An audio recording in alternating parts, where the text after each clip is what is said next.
नमस्कार साथियों, जय हिंद। मैं प्रकाश सारण विजडम डिफेंस एकेडमी के ऑनलाइन प्लेटफॉर्म पर आप सभी का हार्दिक स्वागत एवं अभिनंदन करता हूं।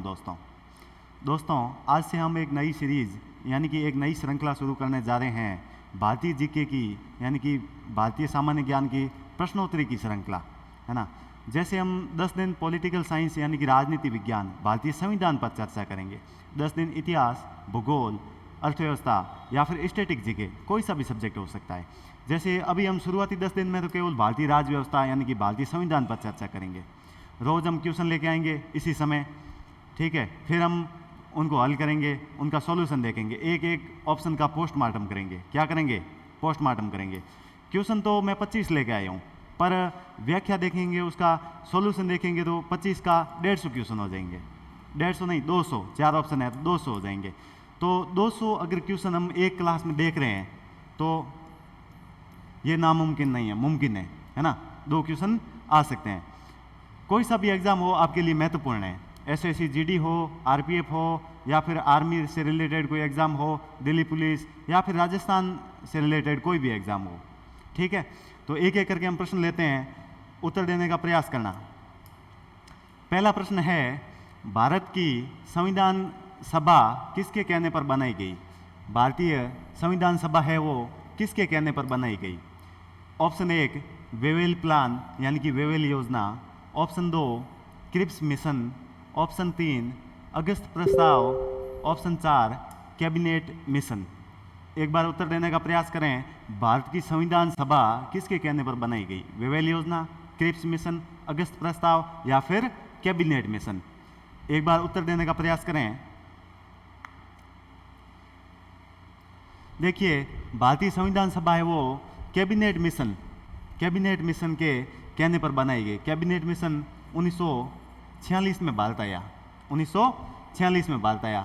क्रिप्स मिशन अगर आपको पूछ ले तो 1942, अगस्त प्रस्ताव 1940 और वेवेल योजना 1945 में प्रस्तुत की गई, ठीक है, 1945 में प्रस्तुत की गई। तो इसमें प्रश्न तो एक था, भारतीय संविधान सभा किसके कहने पर बनाई गई, लेकिन उत्तर 4 हो गए। इसका उत्तर तो कैबिनेट मिशन है जो कि 1946 में आया, है ना। पूछा जा सकता है कि कैबिनेट मिशन भारत कब आया, तो उत्तर क्या होगा? 1946। अगर पूछ ले वेवेल प्लान या फिर वेवेल योजना तो 1945, क्रिप्स मिशन 1942, अगस्त प्रस्ताव 1940, ठीक है। चलिए अगला क्वेश्चन। अगला प्रश्न है, भारत की संविधान सभा का अध्यक्ष कौन था? भारतीय संविधान सभा का अध्यक्ष कौन था? Option 1 doctor Bhimrao Ambedkar, option 2 doctor Rajendra Prasad, option 3 doctor BN Roy और ऑप्शन 4 पंडित जवाहरलाल नेहरू। ये डॉक्टर BN राय है ना, या फिर इसको BN राव भी कह सकते हो। अब देखिए, भारतीय संविधान सभा का अध्यक्ष कौन था? 4 ऑप्शन आपके सामने, एक बार आप उत्तर देने का प्रयास करें, फिर हम इसकी व्याख्या करते हैं, उत्तर देते हैं।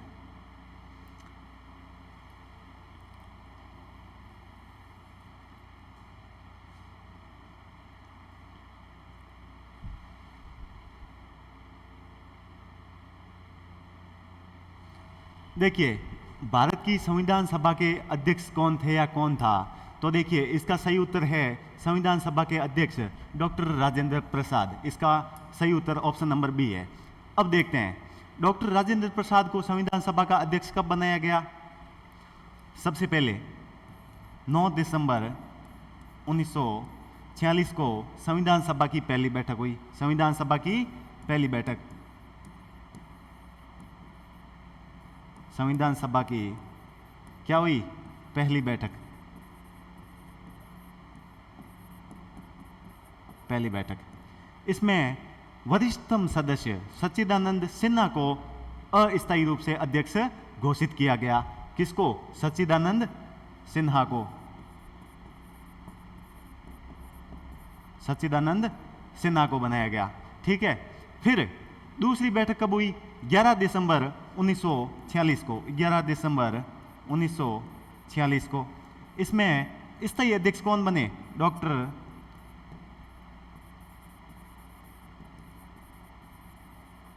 राजेंद्र प्रसाद। कौन बने? डॉक्टर राजेंद्र प्रसाद कब बने? 11 दिसंबर 1946 को बने। कब बने? 11 दिसंबर 1946 को बने। अब देखिए उपाध्यक्ष कौन बने।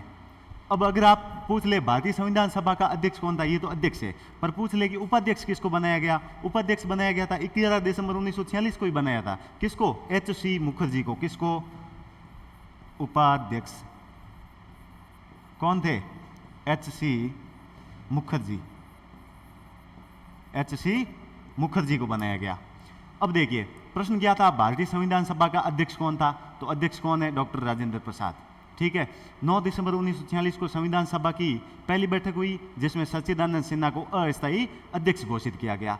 दूसरी बैठक 11 दिसंबर 1946 को हुई। कब हुई? 11 दिसंबर 1946 को हुई, जिसमें डॉक्टर राजेंद्र प्रसाद को स्थायी अध्यक्ष घोषित किया गया। उपाध्यक्ष किसको बनाया गया? एच.सी. मुखर्जी को। अब देखिए डॉक्टर भीमराव अंबेडकर। भीमराव अंबेडकर के बारे में क्या है कि प्रारूप समिति के अध्यक्ष थे। किसके? प्रारूप समिति के अध्यक्ष, यानी कि ड्राफ्टिंग कमेटी के अध्यक्ष थे। डॉक्टर राजेंद्र प्रसाद हो गए पहले भारत के पहले राष्ट्रपति भी थे। Doctor BN. राय, फिर देखिए पंडित जवाहरलाल नेहरू भारत के पहले प्रधानमंत्री भी थे। इसके अलावा संघीय संविधान समिति के भी अध्यक्ष थे। किसके? संघीय संविधान समिति के भी अध्यक्ष थे। पंडित जवाहरलाल नेहरू है वो संघीय संविधान समिति के साथ साथ में कई और समितियों के भी अध्यक्ष थे, जैसे संघीय शक्ति समिति और भारतीय राज्यों के लिए समिति। संघीय शक्ति समिति और भारतीय राज्यों के लिए राज्यों की समिति। पंडित जवाहरलाल नेहरू प्रथम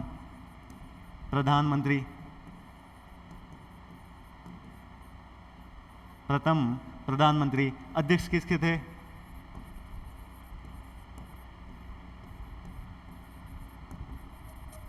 संघीय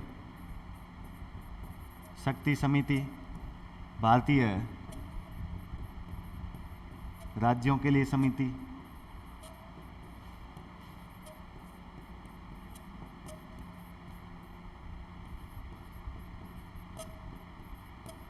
भारतीय राज्यों के लिए समिति। और डॉक्टर राजेंद्र प्रसाद प्रथम राष्ट्रपति। क्लियर? अब देखिए प्रश्न क्या था, भारतीय संविधान सभा के अध्यक्ष कौन थे? प्रश्न तो एक था लेकिन उत्तर कितने बने? उत्तर तो एक ही बना है, जैसे डॉक्टर राजेंद्र प्रसाद, लेकिन कितने सारे प्रश्न बना दिए। पहला प्रश्न क्या बना कि संविधान सभा के अध्यक्ष डॉक्टर राजेंद्र प्रसाद हो गए। दूसरा प्रश्न प्रथम राष्ट्रपति कौन थे? डॉक्टर राजेंद्र प्रसाद। फिर प्रारूप समिति के अध्यक्ष डॉक्टर भीमराव अंबेडकर। पंडित जवाहरलाल नेहरू प्रथम प्रधानमंत्री। अध्यक्ष किस किस के थे? संघीय शक्ति समिति, संघीय संविधान समिति, फिर भारतीय राज्यों के लिए समिति। फिर 9 दिसंबर 1946 संविधान सभा की पहली बैठक हुई जिसमें सच्चिदानंद सिन्हा को अस्थायी अध्यक्ष घोषित किया गया। दूसरी बैठक 11 दिसंबर 1946 को डॉक्टर राजेंद्र प्रसाद को स्थायी अध्यक्ष बनाया गया। उपाध्यक्ष किसको बनाया गया? एच.सी. मुखर्जी को बनाया गया। और इसमें एक और चीज़ का ध्यान रखना, इसमें संवैधानिक सलाहकार भी बनाया गया। किसको बनाया गया? एक बार आप कमेंट करके बता दीजिए। 11 दिसंबर 1946 को संवैधानिक सलाहकार किसे बनाया गया? कमेंट करके बताएं जल्दी।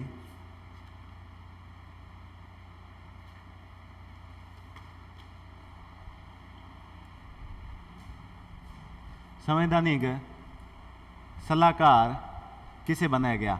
तो देखिए 11 दिसंबर 1946 को डॉक्टर राजेंद्र प्रसाद तो स्थायी अध्यक्ष बने। उपाध्यक्ष कौन बने? एच.सी. मुखर्जी। और संवैधानिक सलाहकार कौन बने? Doctor BN. राव, संवैधानिक सलाहकार।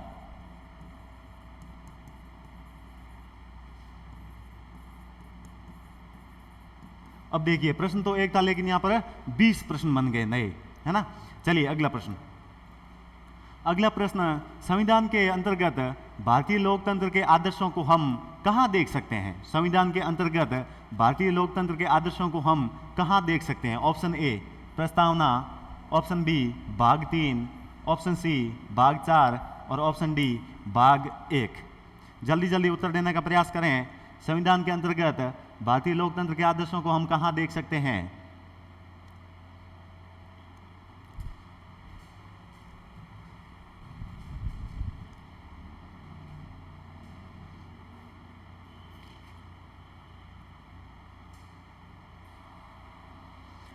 देखिए भारतीय संविधान के अंतर्गत भारतीय लोकतंत्र के आदर्शों को हम कहाँ देख सकते हैं? तो इसका सही उत्तर है प्रस्तावना में। किसमें? प्रस्तावना में। अब देखिए, अब नए प्रश्न और बनाते हैं। जैसे प्रस्तावना को भारतीय संविधान की आत्मा भी कहा जाता है। क्या कहा जाता है? भारतीय संविधान की आत्मा भी कहा जाता है। और आत्मा किसने कहा? प्रस्तावना को भारतीय संविधान की आत्मा किसने कहा?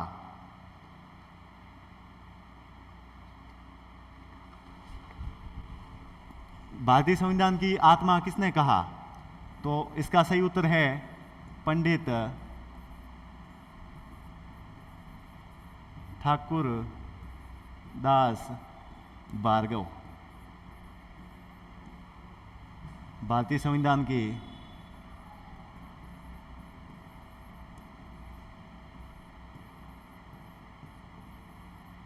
आत्मा।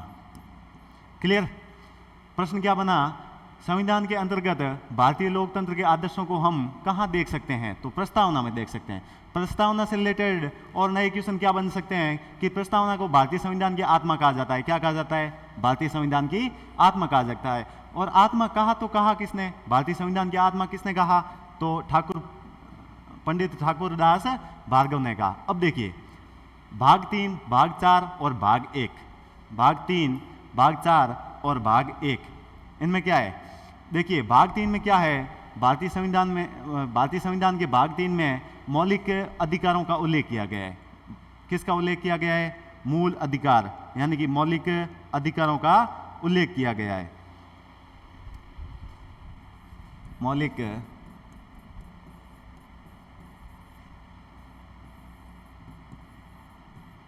अधिकार आप साथ साथ में लिख भी सकते हैं, नोट डाउन कर सकते हैं। जरूरी नहीं कि आप मतलब पूरी क्लास देखें, आप प्रश्नोत्तरी से भी पूरे में से पूरे नंबर ला सकते हैं, है ना। अब देखिए, मौलिक अधिकार कौन से भाग में? भाग 3 में। भाग 4 में क्या है? डीपीएसपी यानी कि नीति निर्देशक तत्व। नीति निर्देशक तत्व कौन से भाग में? भाग 4 में। भाग 4 क में क्या है? मौलिक कर्तव्य। भाग 4 क, यहां पर लिख लेता हूं, 4 क या 4A कह सकते हो। तो इसमें मौलिक कर्तव्यों का उल्लेख किया गया है। भाग 1 में क्या है? भारतीय संविधान के भाग 1 में क्या है? एक बार इसका उत्तर आप कमेंट में लिख लीजिए। भाग 1 में क्या है? भाग 1 में संघ एवं उसका राज्य क्षेत्र, यानी कि भारत का नाम भारत यानी कि इंडिया, है ना। तो संघ एवं उसका राज्य क्षेत्र, संघ एवं उसका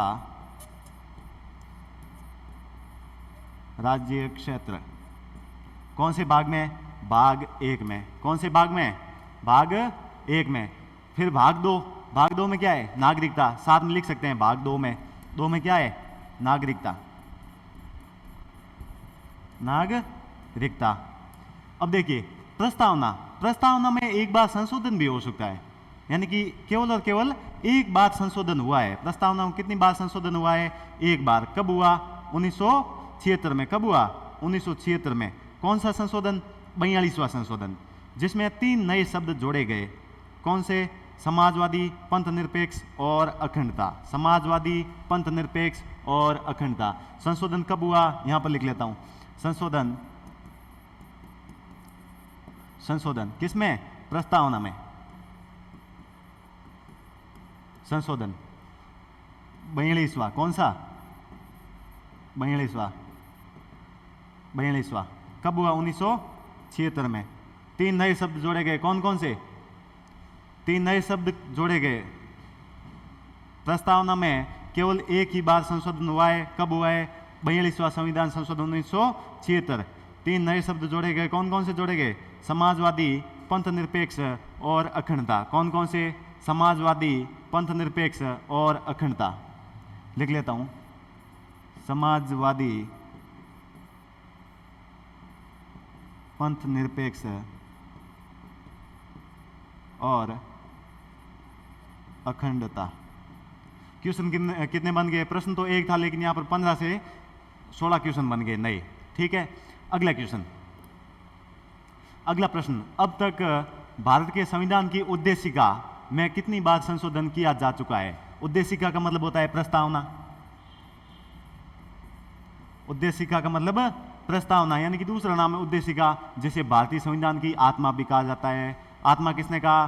पंडित ठाकुरदास भार्गव ने। अभी जस्ट हमने पिछले क्वेश्चन में देखा था। तो अब तक भारत के संविधान की उद्देशिका में कितनी बार संशोधन किया जा चुका है? अभी जस्ट मैंने बताया है, बता के ही आया हूँ। 42वां संविधान संशोधन 1976, पंथनिरपेक्ष, अखंडता और समाजवादी, 3 नए शब्द जोड़े गए। कितनी बार हो चुका है? केवल 1 बार हो चुका है। कब हुआ? 42वां संविधान संशोधन 1976। कब हुआ? 42वां संविधान संशोधन 1976 को हुआ। चलिए अगला क्वेश्चन, हमारे संविधान की प्रस्तावना में उल्लेख नहीं है। किसका नहीं है? ऑप्शन ए, न्याय का, दातृत्व का, प्रतिष्ठा की समानता का, वयस्क मताधिकार का। प्रश्न क्या है? हमारे संविधान की प्रस्तावना में उल्लेख नहीं है। ऑप्शन ए, न्याय का, भ्रातृत्व का, प्रतिष्ठा की समानता का और वयस्क मताधिकार का। उत्तर देने का प्रयास करें। प्रश्न नंबर 5,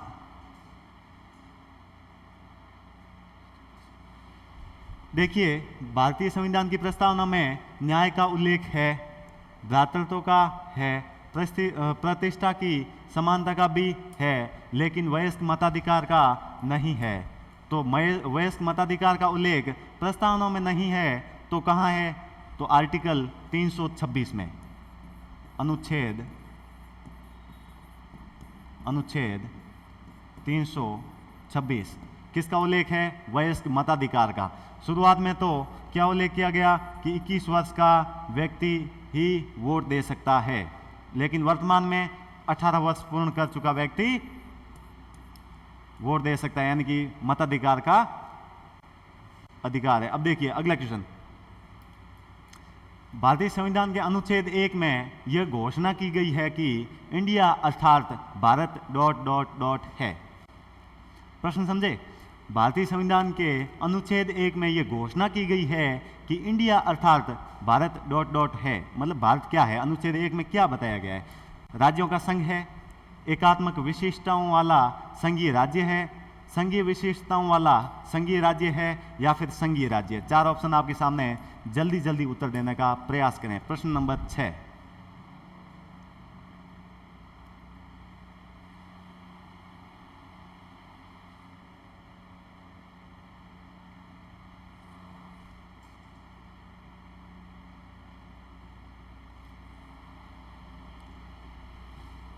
तो इसका सही उत्तर क्या होगा? भारतीय संविधान के अनुच्छेद 1 में यह घोषणा की गई है कि इंडिया अर्थात भारत राज्यों का संघ है। किसका संघ है? राज्यों का संघ है। Option number A. अगला क्वेश्चन, निम्नलिखित में से किस सन में भारतीय नागरिकों के मौलिक कर्तव्यों को संविधान में शामिल किया गया? यानी कि मौलिक कर्तव्य जो कि भारतीय संविधान के अनुच्छेद 51 क में, यानी कि भाग 4 क में जोड़े गए हैं। कौन से सन में जोड़े गए? तो एक बार उत्तर देने का प्रयास करें। 1952, 76, 89 या फिर 81। जल्दी जल्दी उत्तर देने का प्रयास करें। देखिए, मौलिक कर्तव्य कब जोड़े गए? 1976 को, भाग 4 क में, अनुच्छेद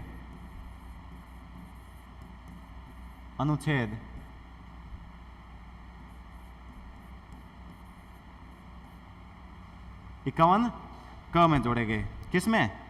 अनुच्छेद 51 क में जोड़े गए। अब देखिए, प्रश्न पूछा जा सकता है कि मूल रूप से भारतीय संविधान में नहीं थे। ऑप्शन 1 मौलिक अधिकार, ऑप्शन 2 प्रस्तावना, ऑप्शन 3 मौलिक कर्तव्य, ऑप्शन 4 नीति निर्देशक तत्व। तो उत्तर क्या हो जाएगा? मौलिक कर्तव्य, क्योंकि ये बाद में जोड़े गए। कब? 1976 में, जो कि भाग 4 क में जोड़े गए, अनुच्छेद 51 क में जोड़े गए। एक बार मौलिक कर्तव्यों को भी देख लेते हैं, कौन कौन से मौलिक कर्तव्य जोड़े गए।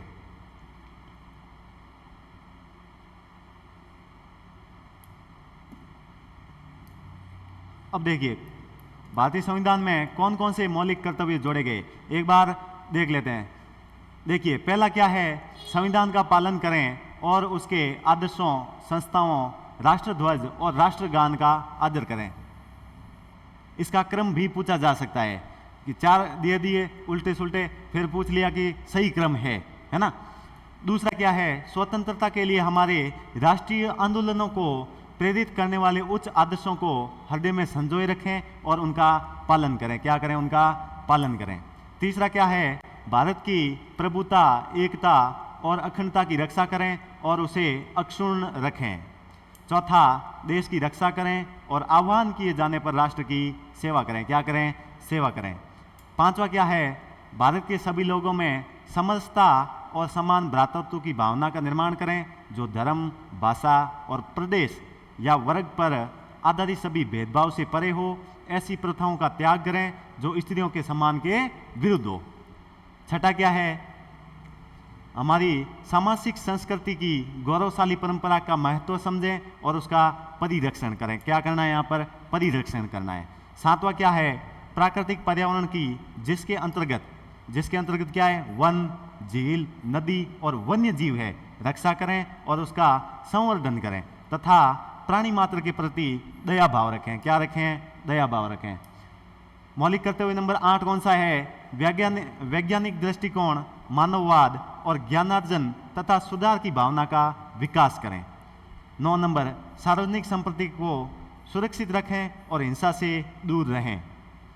10वां, व्यक्तिगत और सामूहिक गतिविधियों के सभी क्षेत्रों में उत्कर्ष की ओर बढ़ने का सतत प्रयास करें, जिससे राष्ट्र निरंतर बढ़ते हुए प्रयत्न और उपलब्धि की नई ऊंचाइयों को छू ले। और मौलिक कर्तव्य नंबर 11, यदि माता पिता या संरक्षक है, यानी कि आपके बारे में बताया जा रहा है कि यदि आप माता पिता या संरक्षक हैं, 6 वर्ष से 14 वर्ष तक की आयु वाले अपने यथास्थिति बालक या प्रतिपाल्य के लिए शिक्षा के अवसर प्रदान करें। यानी कि अगर आप माता पिता हैं या फिर किसी के संरक्षक है तो 6 से 14 वर्ष तक के बच्चों को शिक्षा दें। क्या दें? शिक्षा दें। तो पूछा जा सकता है कि मौलिक कर्तव्य कितने हैं? 11 है। कौन से अनुच्छेद में? अनुच्छेद 51 क में। कौन से? 51 क में। अगर पूछ ले कि कौन से भाग में, तो भाग 4 क में। और इनका क्रम भी पूछा जा सकता है। अगला क्वेश्चन,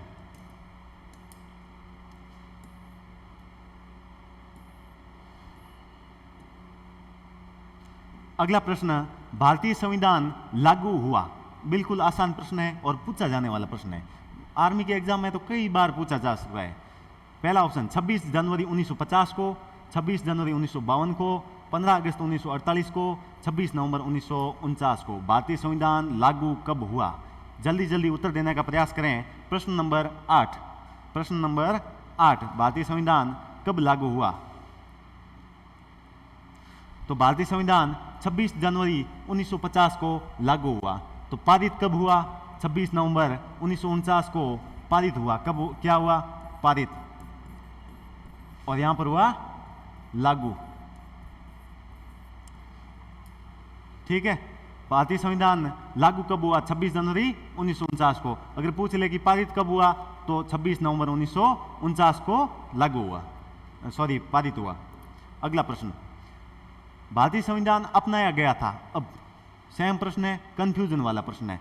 पीछे वाला और ये दोनों कंफ्यूज करने वाले प्रश्न है। भारतीय संविधान अपनाया कब गया था, यानी कि एक तो लागू है, एक अपनाया गया। 26 जनवरी 1950, 26 जनवरी 1946, 26 नवंबर 1949, 31 दिसंबर 1949 को।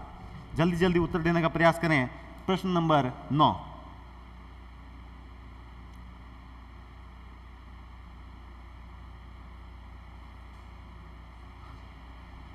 तो इसका सही उत्तर है 26 नवंबर 1949 को, यानी कि अपनाया गया, पारित किया गया। कब किया गया?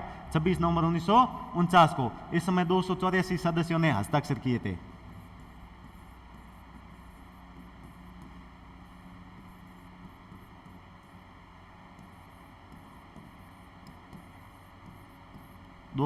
सदस्यों द्वारा हस्ताक्षर किए गए। चलिए अगला प्रश्न, भारत की संविधान सभा का संवैधानिक सलाहकार कौन था? यानी कि संवैधानिक सलाहकार पूछा जा रहा है आपसे कि भारतीय संविधान सभा का संवैधानिक सलाहकार कौन था। पहले प्रश्न में मैंने आपको बताया था 11 दिसंबर 1946 को संविधान सभा की दूसरी बैठक हुई थी। उसमें मैंने बताया था कि डॉक्टर राजेंद्र प्रसाद को, स्थायी अध्यक्ष BN राव को, अब मैं उत्तर नहीं बताऊंगा, है ना, एस.सी. मुखर्जी को उपाध्यक्ष और एक को संवैधानिक सलाहकार नियुक्त किया गया। तो इसका सही उत्तर क्या हो जाएगा? B.N. Rao, sir B.N. Rao संवैधानिक सलाहकार, है ना।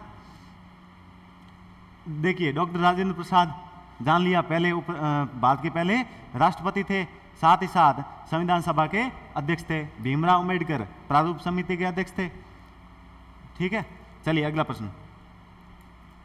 भारत की संविधान सभा गठित करने का आधार क्या था? भारतीय राष्ट्रीय कांग्रेस, कैबिनेट मिशन प्लान 1946, भारतीय स्वतंत्रता अधिनियम 1947, भारतीय डोमिनियन के प्रांत या फिर भारतीय विधानमंडलों के प्रस्ताव। तो इस प्रश्न का उत्तर देने का प्रयास करें। प्रश्न नंबर 11।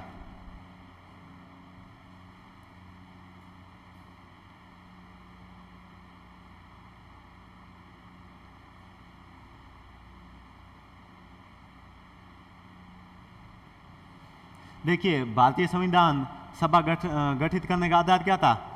कैबिनेट मिशन 1946, पहले भी पूछा जा चुका है अभी पीछे प्रश्नों में, है ना।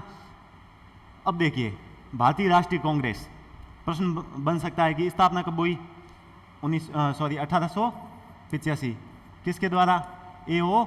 Hume, A.O. ह्यूम द्वारा, A.O. ह्यूम द्वारा। कहाँ हुई? मुंबई में।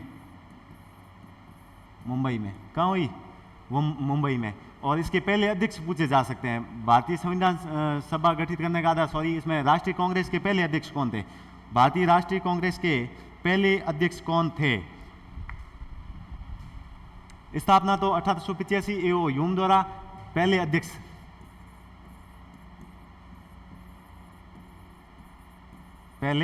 अध्यक्ष कौन थे? व्योमेश चंद्र बनर्जी।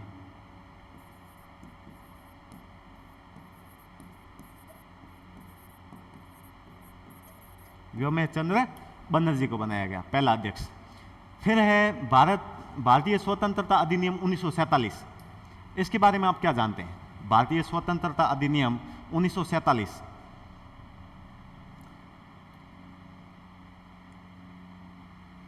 भारतीय स्वतंत्रता अधिनियम 1947, पहली बात कि 1947 में, है ना। और भारत के दो टुकड़े किए गए। भारत के क्या किए गए? दो टुकड़े किए गए। और भारत को आज़ाद किया गया और भारत के दो टुकड़े किए गए। पहले ब्रिटेन का गुलाम था, तो ब्रिटिश सत्ता से मुक्त हुआ, साथ ही साथ दो टुकड़े हुए, दो भाग हुआ, यानी कि विभाजन, भारत का विभाजन, एक भारत और दूसरा पाकिस्तान। किसके अंतर्गत? भारतीय स्वतंत्रता अधिनियम 1947 के अंतर्गत। तो प्रश्न क्या था? भारत की संविधान सभा गठित करने का आधार क्या था? तो कैबिनेट मिशन प्लान 1946।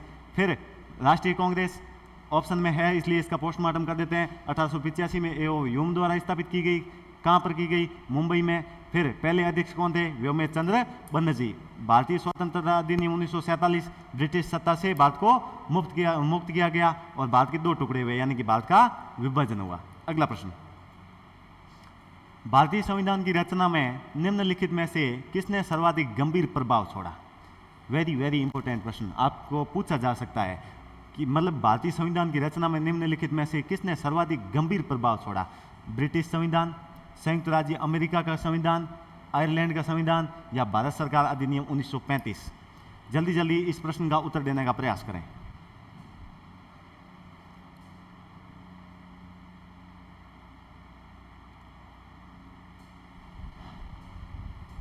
देखिए भारतीय संविधान की रचना में निम्नलिखित में से किसने सर्वाधिक गंभीर प्रभाव छोड़ा? तो भारत सरकार अधिनियम 1935 इसका सही उत्तर हो जाएगा। अब एक बार देख लेते हैं भारत सरकार अधिनियम 1935 था क्या। अब देखिए भारत शासन अधिनियम 1935, इसमें प्रमुख प्रावधान क्या क्या थे? एक बार देख लेते हैं। इसमें से प्रश्न आ सकता है कि भारत शासन अधिनियम में प्रावधान था या फिर नहीं था। नहीं था तो तीन ऑप्शन दे दें, सॉरी तीन सही देंगे, एक गलत दे देगा। ठीक है, प्रावधान क्या था? 1919 में केंद्र में प्रारंभ की गई द्विसदनात्मक विधानमंडल की प्रणाली को प्रांतों से भी प्रारंभ कर दिया गया। दूसरा, 1919 में प्रारंभ की गई द्वैध शासन प्रणाली को प्रांतों में समाप्त करके केंद्र में प्रारंभ किया गया। सांप्रदायिक निर्वाचन पद्धति पृथक निर्वाचन पद्धति का विस्तार करते हुए इसे दलित, मजदूर तथा महिला वर्ग के लिए प्रारंभ कर दिया गया। वेरी वेरी इंपॉर्टेंट, सांप्रदायिक निर्वाचन प्रणाली किस अधिनियम के अंतर्गत प्रारंभ की गई? तो अधिनियम 1935। बर्मा को भारत से अलग कर दिया गया। पूछा जा सकता है कि बर्मा को भारत से अलग किया गया 1919, 1909, 1935 या 1947। तो 1935 के भारत शासन अधिनियम द्वारा। मुंबई में रिजर्व बैंक की स्थापना की गई। पूछा जा सकता है कि रिजर्व बैंक की स्थापना किस अधिनियम के अंतर्गत की गई? तो 1935 वाले अधिनियम के अंतर्गत की गई। दिल्ली में संघीय न्यायालय की स्थापना की गई, यानी कि भारत का सर्वोच्च न्यायालय, भारत का सर्वोच्च न्यायालय कहाँ स्थापित किया गया? दिल्ली में। किसके अंतर्गत? भारत शासन अधिनियम 1935 के अंतर्गत। संघीय रेलवे प्राधिकरण की स्थापना की गई, यानी कि रेलवे बोर्ड की भी स्थापना की गई। तो इसमें वेरी वेरी इंपॉर्टेंट है कि रेलवे बोर्ड की स्थापना 1935। दिल्ली को राजधानी अपने न्यायालय की स्थापना दिल्ली में 1935। रिजर्व बैंक की स्थापना 1935। बर्मा को भारत से अलग किया गया 1935 और सांप्रदायिक निर्वाचन प्रणाली 1935। चलिए अगला प्रश्न।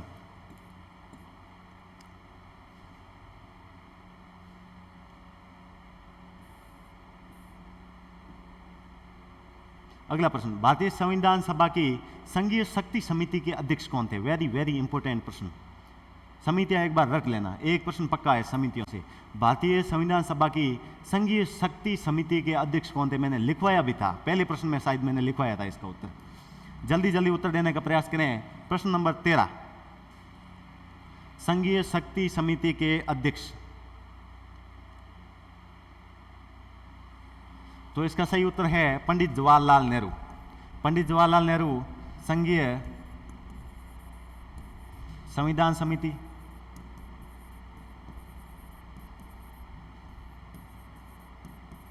संघीय संविधान समिति, संघीय शक्ति समिति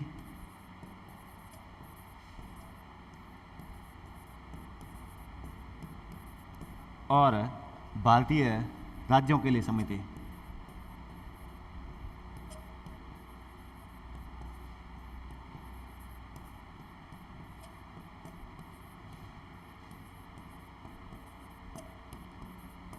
इन तीनों समितियों के अध्यक्ष थे। क्या थे? अध्यक्ष थे। वेरी वेरी इंपॉर्टेंट, तीनों को रट लेना। और पंडित जवाहरलाल नेहरू थे। अध्यक्ष कौन थे?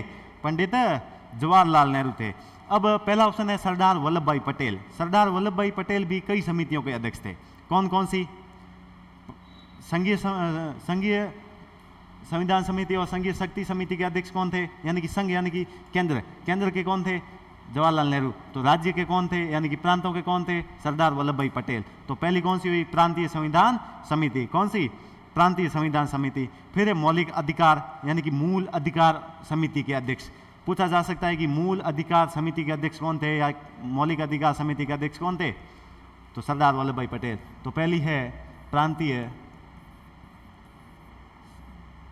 समिति या फिर प्रांतीय संविधान समिति, फिर मौलिक अधिकार समिति, मौलिक अधिकार समिति, फिर अल्पसंख्यकों की समिति बनाई गई थी, उसके अध्यक्ष भी कौन थे? वल्लभ भाई पटेल। डॉक्टर भीमराव अंबेडकर प्रारूप समिति, रट लेना इसको, है ना। चलिए अगला प्रश्न। अगला प्रश्न, मंत्रिमंडल पद्धति तथा सामूहिक जिम्मेदारी निम्नलिखित में से किस देश की देन है? मंत्रिमंडल पद्धति तथा सामूहिक जिम्मेदारी निम्नलिखित में से किस देश की देन है? आयरलैंड, यूनाइटेड स्टेट्स, है ना, भारत और ब्रिटेन। सही उत्तर देने का प्रयास करें। प्रश्न नंबर 14।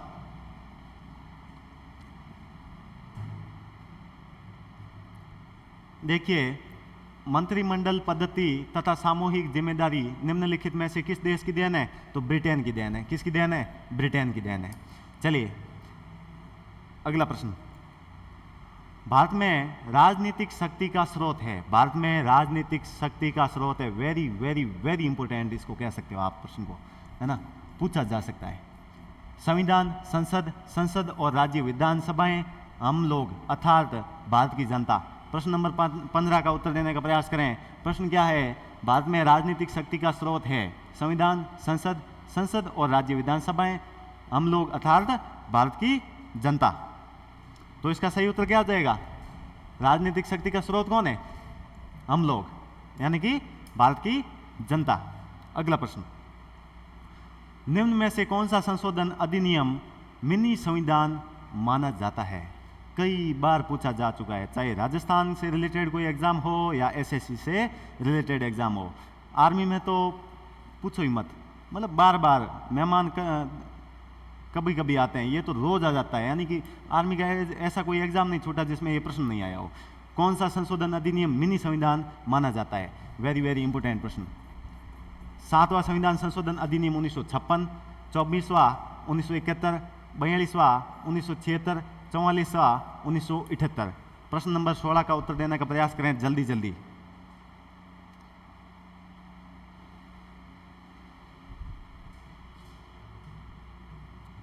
देखिए, मिनी संविधान कौन सा है? 42वां संविधान संशोधन 1976, 42वां संविधान संशोधन 1976।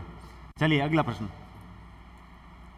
भारत को एक गणराज्य मुख्य रूप से इसलिए माना गया है क्योंकि, अब इसका उत्तर देना।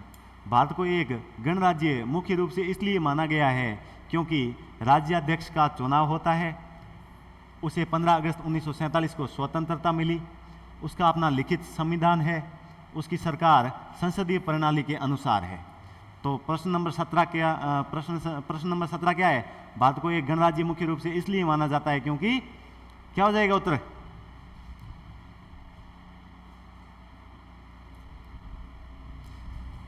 इसका उत्तर क्या है? राज्याध्यक्ष का चुनाव होता है। ठीक है, चलिए अगला प्रश्न,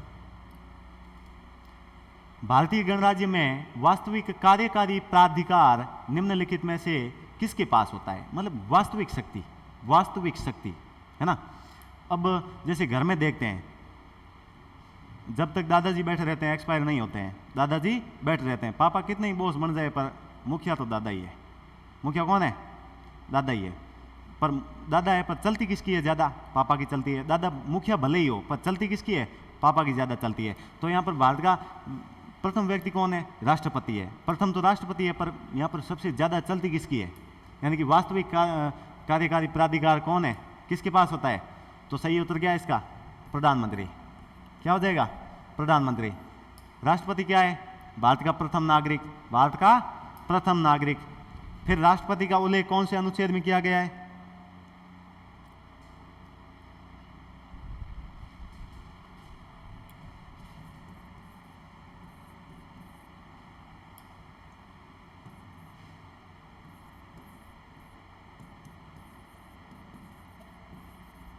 अब देखिए, राष्ट्रपति का उल्लेख कौन से अनुच्छेद में किया गया है? अनुच्छेद नंबर 12 में। फिर कार्यकाल कौन से अनुच्छेद में? अनुच्छेद नंबर 56 में। और राष्ट्रपति की अध्यादेश जारी करने की शक्ति कौन से अनुच्छेद में? अनुच्छेद नंबर 123 में।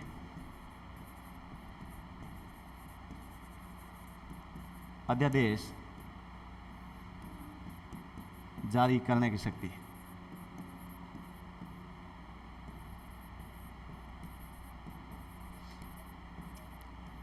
महत्वपूर्ण अनुच्छेद है कि राष्ट्रपति का पद कौन से अनुच्छेद में? अनुच्छेद नंबर 52। कार्यकाल 56 में। कितना होता है? शपथ ग्रहण से 5 वर्ष तक का।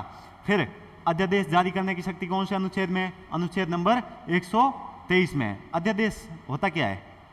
अध्यादेश का मतलब क्या होता है? यानी कि जब संसद का सत्र नहीं चल रहा हो, मतलब कि संसद का सत्र नहीं चल रहा हो और देश को कानून बनाने की जरूरत हो, यानी कि देश को कानून की जरूरत हो, तब राष्ट्रपति द्वारा एक आदेश जारी किया जाता है, जैसे क्या कहा जाता है? अध्यादेश कहा जाता है। और अध्यादेश जारी करने की शक्ति कौन से अनुच्छेद में? अनुच्छेद नंबर 123 में। चलिए अगला प्रश्न।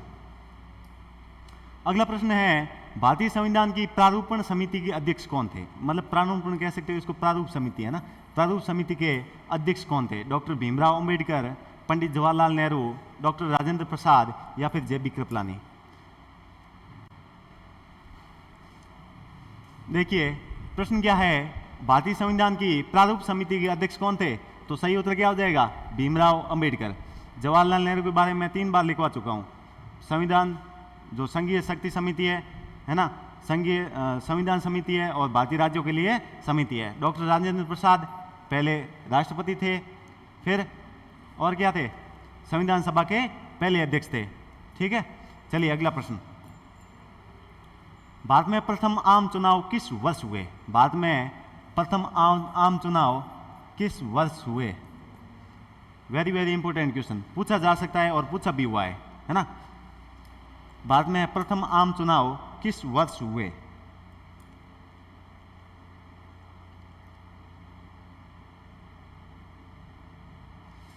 ऑप्शन है 1947, 48, 48, 49, 50, 51 या 51, 52। जल्दी जल्दी उत्तर देने का प्रयास करें। इसका सही उत्तर हो जाएगा 1951, 52, है ना।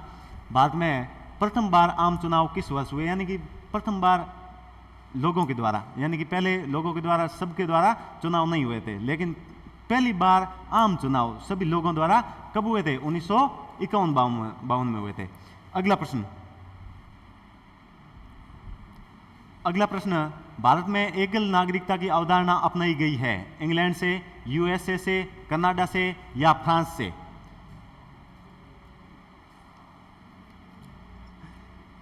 अगला प्रश्न आपके सामने है, भारत में एकल नागरिकता की अवधारणा अपनाई गई है इंग्लैंड से, यूएसए से, कनाडा से या फ्रांस से? जल्दी जल्दी उत्तर देने का प्रयास करें।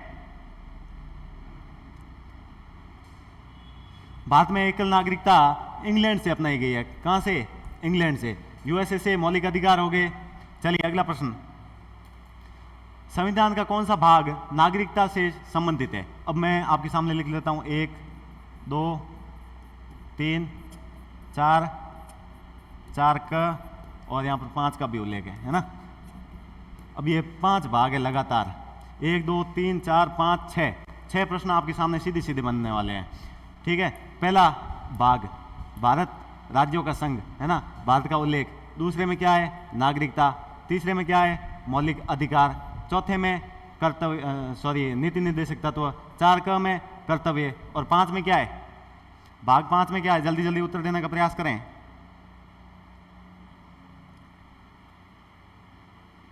भाग 5 में संघ सरकार का उल्लेख है। किसका उल्लेख है? संघ सरकार का उल्लेख किया हुआ है। भाग 1 भारत राज्यों का संघ होगा, यानी कि भारत का उल्लेख, भारत यानी कि इंडिया। भाग 2 नागरिकता, नागरिकता। 3 में मौलिक अधिकार, मौलिक अधिकार।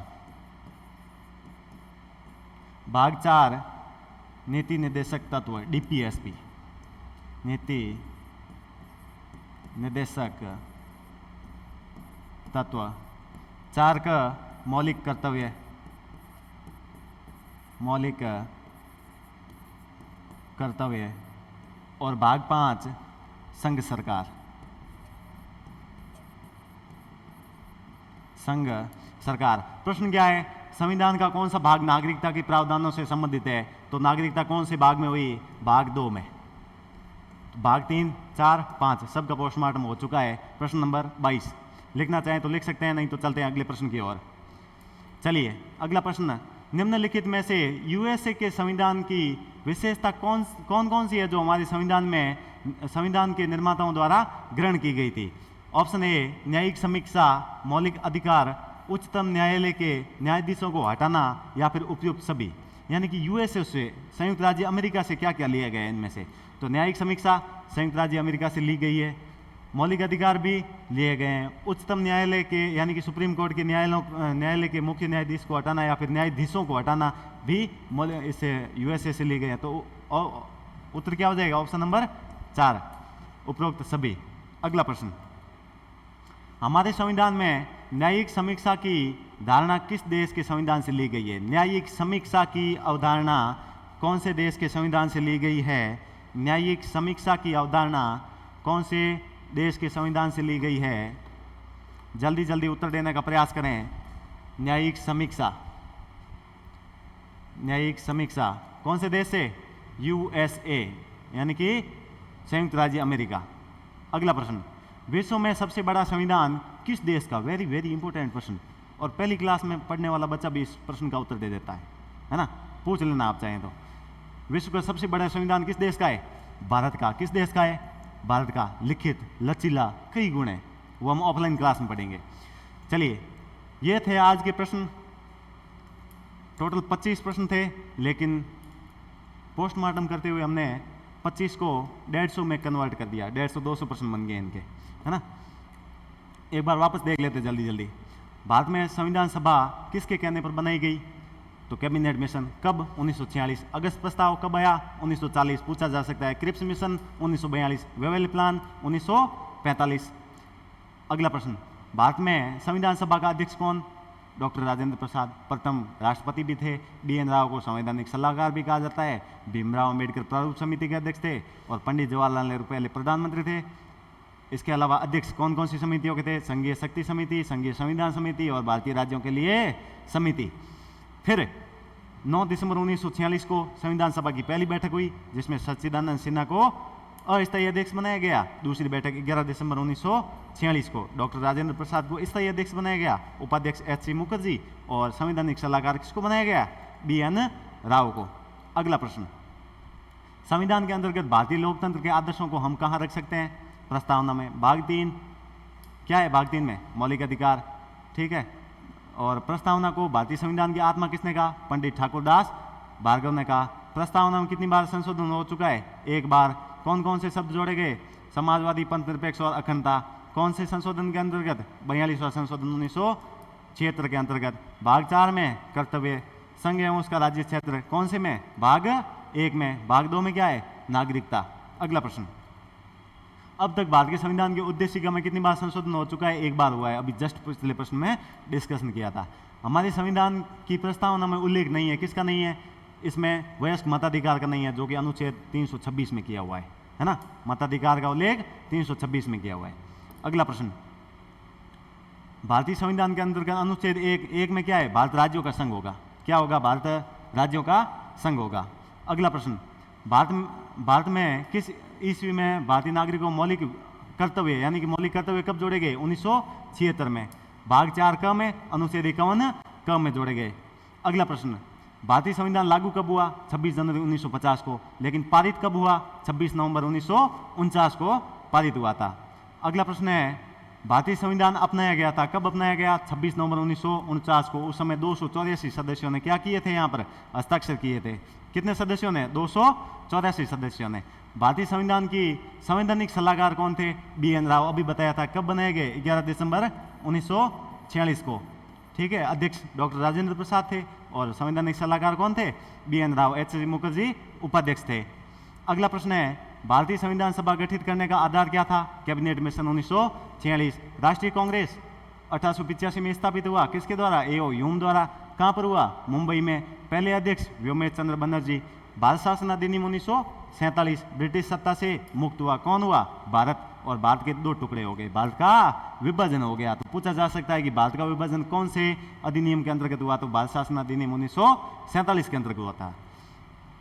अगला प्रश्न है, भारतीय संविधान की रचना निम्नलिखित में से किसके सर्वाधिक गंभीर प्रभाव यानी कि सबसे ज्यादा प्रभाव भारतीय संविधान पर किसका है? भारत शासन अधिनियम 1945। एक प्रकार से हम ब्रिटेन का संविधान भी कह सकते हैं, क्योंकि भारत शासन अधिनियम है वो ब्रिटेन द्वारा ले आया गया है ना। तो वो अपना संविधान है, उससे ही खोद कर लाएंगे, जरूर थोड़ी ना कि वो अमेरिका से लेके आए, है ना। तो प्रभाव किसका है? 1935 का। अगला प्रश्न है, भारतीय संविधान सभा की संघीय शक्ति समिति के अध्यक्ष कौन थे? संघीय शक्ति समिति के अध्यक्ष पंडित जवाहरलाल नेहरू थे। ये 3 समितियों के अध्यक्ष थे, संघीय संविधान समिति, संघीय शक्ति समिति और भारतीय राज्यों के लिए समिति। सरदार वल्लभ भाई पटेल प्रांतीय संविधान समिति, मौलिक अधिकार समिति, भीमराव अम्बेडकर प्रारूप समिति के अध्यक्ष थे। रट लेना इनको एक बार। मंत्रिमंडलीय पद्धति तथा सामूहिक जिम्मेदारी निम्नलिखित में से किस देश की देन है? तो ब्रिटेन की देन है। किसकी देन है? ब्रिटेन की देन है। इसमें आयरलैंड क्या है? नीति निर्देशकता तो DPSP कहाँ से लिए गए हैं? आयरलैंड से लिए गए हैं, जो कि भाग 4 में दिए हुए हैं। अगला प्रश्न, भारत में राजनीतिक शक्ति का स्रोत कौन है? हम, अर्थात भारत की जनता। अगला प्रश्न, निम्नलिखित में से कौन सा संशोधन अधिनियम है वो मिनी संशोधन? वेरी वेरी इंपॉर्टेंट, इसको तो रट लेना। 42वां संशोधन 1976, वेरी वेरी इंपॉर्टेंट क्वेश्चन है। अगला प्रश्न, भारत को एक गणराज्य मुख्य रूप से इसलिए माना जाता है क्योंकि राज्याध्यक्ष का क्या होता है? चुनाव होता है। राज्याध्यक्ष का चुनाव होता है। अगला प्रश्न, भारतीय गणराज्य में वास्तविक कार्यकारी प्राधिकार निम्नलिखित में से किसके पास होता है? तो प्रधानमंत्री के पास होता है। फिर है राष्ट्रपति। उल्लेख पद कौन से अनुच्छेद में? अनुच्छेद नंबर 52 में। कार्यकाल अनुच्छेद नंबर 56 में। कितने वर्ष? 5 वर्ष। कब से? शपथ ग्रहण से 5 वर्ष। और अध्यादेश जारी करने की शक्ति 123। अध्यादेश किसे कहते हैं? जब संसद का सत्र नहीं चल रहा हो और देश को कानून की जरूरत हो तो अब राष्ट्रपति द्वारा एक आदेश जारी किया जाता है, उसे क्या कहा जाता है? अध्यादेश कहा जाता है। भारतीय संविधान की प्रारूप समिति के अध्यक्ष भीमराव अम्बेडकर। अगला प्रश्न, कितनी बार रटा चुका हूँ? समितियाँ तो रट ही लेना, एक प्रश्न समितियों से पक्का पक्का आने वाला है। भारत में प्रथम आम चुनाव किस वर्ष हुए? 1951-52 में हुए थे। भारत में एकल नागरिकता की अवधारणा कहाँ से अपनाई गई है? इंग्लैंड से अपनाई गई है। किस देश से? इंग्लैंड से। अगला प्रश्न, संविधान का कौन सा भाग नागरिकता से संबंधित है? सीधे सीधे देख लेते हैं।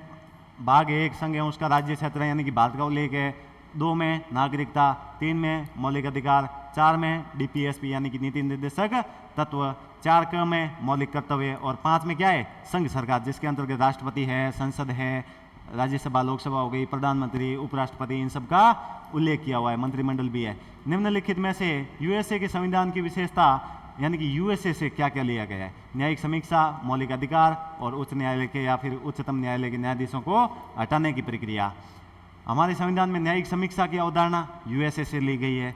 और सबसे बड़ा संविधान किसका है? भारत देश का है। तो ये थी आज की क्लास, कैसी लगी एक बार कमेंट करके ज़रूर बताना। और कल हम इसी समय वापस मिलेंगे आपसे, तब तक के लिए नमस्कार, जय हिंद।